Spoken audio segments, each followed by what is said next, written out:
Anyways, so kung meron tayong given na x squared plus y squared minus 6x plus 8y minus 11 equals 0.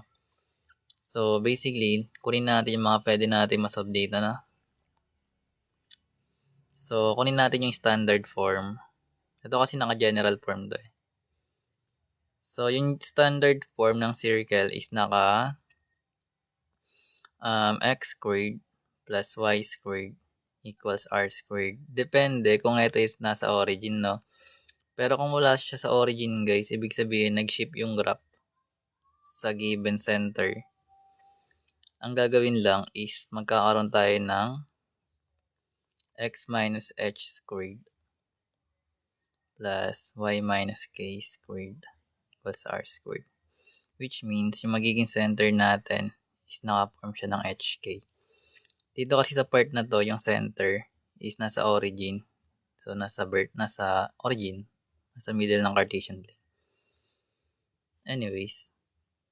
So, meron tayo na itong given. Ginagawa lang is, pagkasamahin na muna yung mga may parehas na variable. So, kung meron ka dyang x squared, meron ka ditong negative 6x. Pagsamahin mo muna. Then plus yung y squared mo. Plus yung 8y. Then yung negative 11, lipat mo sa right side. So, magiging positive 11 siya. Then galing dito, i-completing the square mo siya. So, pag nire-write natin to, mag-add lang tayo ng blank. Kasi kailangan natin sila i-completing the square.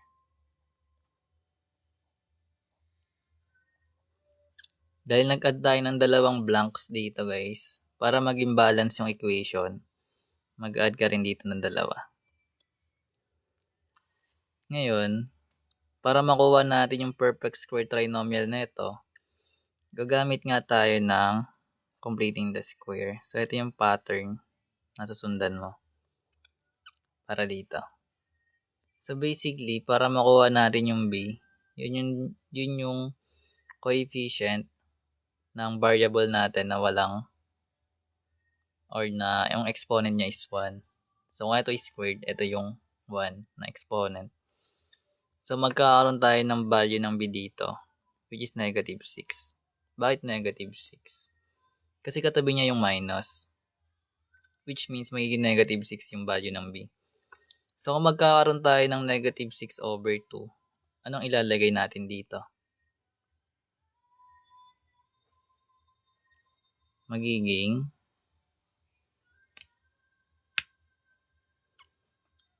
negative 3. Wherein ang negative 3, guys, pag in-squared natin yon, anong magiging sagot? Magiging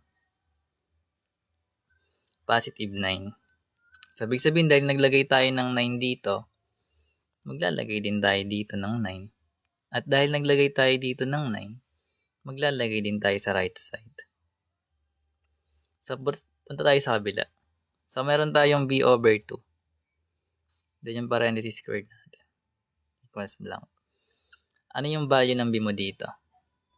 So, basically, ito yun, no? So, yung value ng b dito is 8. So, kung meron tayong 8 over 2, basically, magiging 4 yun. Then, pag in-squared natin yun, magiging 16 na. So, dahil naglagay tayo dito ng 16, mag-a-add tayo dito ng 16, mag-a-add din tayo sa kabila. Sundan.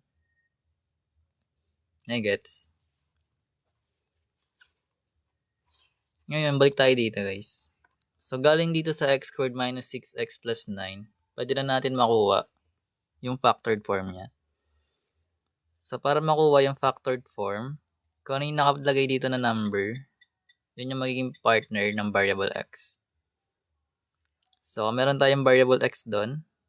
Nakalagay dito is negative 3. So, copy mo lang yung negative 3 mo. Then, squared mo yun. So, ito na yung factored form na itong perfect square trinomial natin. Then, same process sa kabilang side. Ito pala, yung y natin. So, meron tayong y na variable. Meron ka ditong 4. So, magkakaroon tayo ng plus 4. Then, naka-squared. Then pag inad natin to lahat, anong kakalabasan?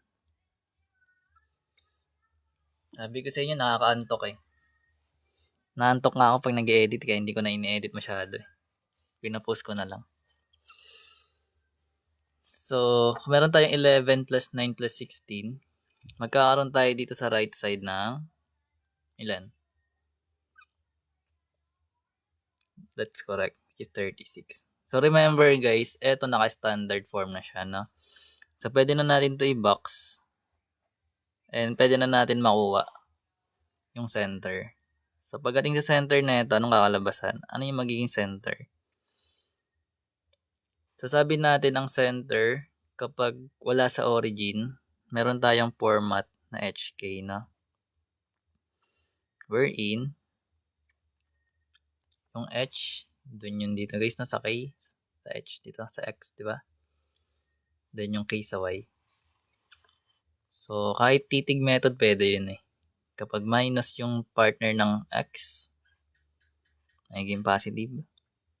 Then, kapag plus yung partner ng Y, magiging negative. So, ganun siya ginagawa. Then, ngayon pupunta tayo sa radius. Yung radius, guys, sabi natin, sa formula, meron tayong r squared. So, kung meron tayong r squared, equate natin yung 36. Kasi itong nakalagay na number dito guys, hindi siya r, no? Hindi siya yung radius. Kasi naka r squared yan. So which means r squared equals 36. And para makuha mo yung radius mo, i-square root mo siya both side, di ba? So makuha natin yung value ng r, which is 6. So ito yung radius, ito yung center, ito yung standard form. So ngayon, kung meron tayong nakuha na natin yung mga given, pwede mo na siya i-graph. So pag graph naman na ito, actually madali lang eh. So gawa ang Cartesian. Then, Jaser wa shot.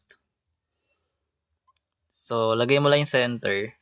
So yung center, that is 3, negative 4. So kung marunong ka naman mag-plot sa Cartesian plane, hindi naman yun mahirap.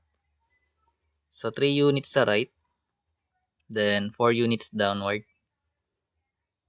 So andito yung magiging center, which is 3, negative 4 sa quadrant 4. Then after that, meron tayong radius na 6. So ibig sabihin, lahat ng side, taas, pababa, left, tsaka right, magkakount ka ng 6 units. So ibig sabihin nito magiging 1, 2, 3, 4, 5, 6. Align mo lang yun. Then, 1, 2, 3, 4, 5, 6. Ito yung parte. Then, 1, 2, 3, 4, 5, 6. Pero syempre guys, dapat sa graphing paper nyo ilalagay na, or kung hindi, dapat pantay-pantay yung tawag dito, yung units para sakto maging circle siya. So, 1, 2, 3, 4, 5, 6. So, pag kinonect mo yan, makakabuo tayo ng circle. Something like this. So, syempre, hindi yan makakompleta na circle na ano. Kasi hindi naman yan perfect yung pagkakano ng units. Anyway, something like that yung magiging graph. Ganun siya ginagawa. Pag di mo to naintindihan, maraming bits tayo niyan dito. Dito. Andito yan marami. Do, ipopost ko rin naman to guys. Pero ganun siya ginagawa.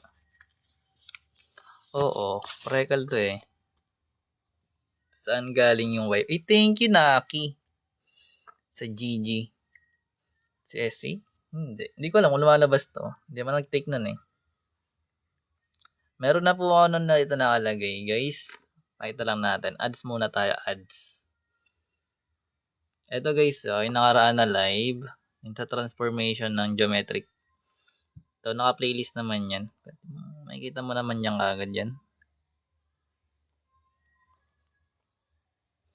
Kaso yung isa hindi ko pa nalalagay.